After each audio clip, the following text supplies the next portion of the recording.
En 1830, M. Auguste Godard achète le château du Haut-Tertre, jusqu'alors propriété du baron du Barret, ancien inspecteur des forêts et capitaine des chasses de Napoléon Ier. À cette époque, la surface du parc est de 16 500 m². Le château, vénérable bâtiment du XVIIe siècle, long de 27 mètres, comprend 4 niveaux d'habitation.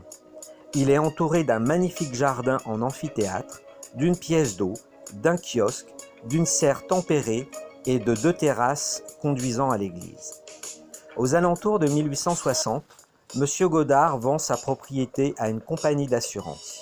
Celle-ci entreprend des travaux, facilitant l'accès au lieu-dit Camp de César, dans le but de créer des lotissements. Ces derniers, se trouvant au cœur de la forêt, les permis de construire ne sont pas accordés et la compagnie revend le tout à M. Auguste Godard.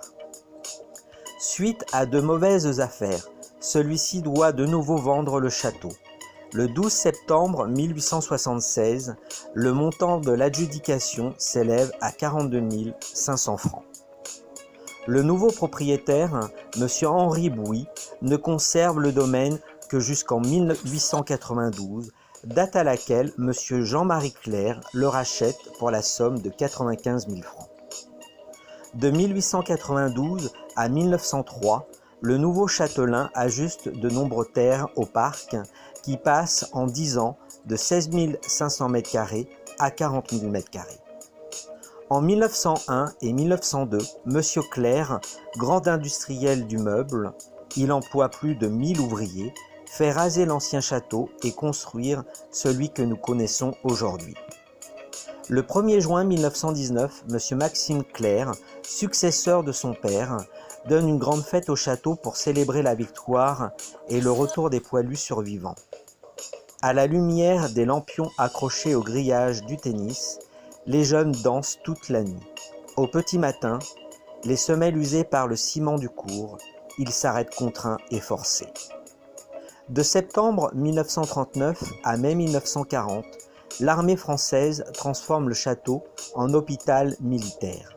En juin 1940, les Allemands y installent une unité du train.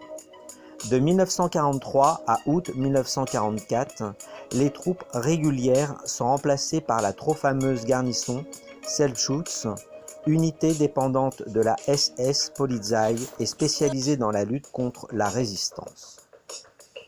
Dans le milieu des années 1950, la famille Clerc revend le château à la société Sopade, produit Nestlé. De nos jours, le château est la résidence et appartient à la Croix-Rouge.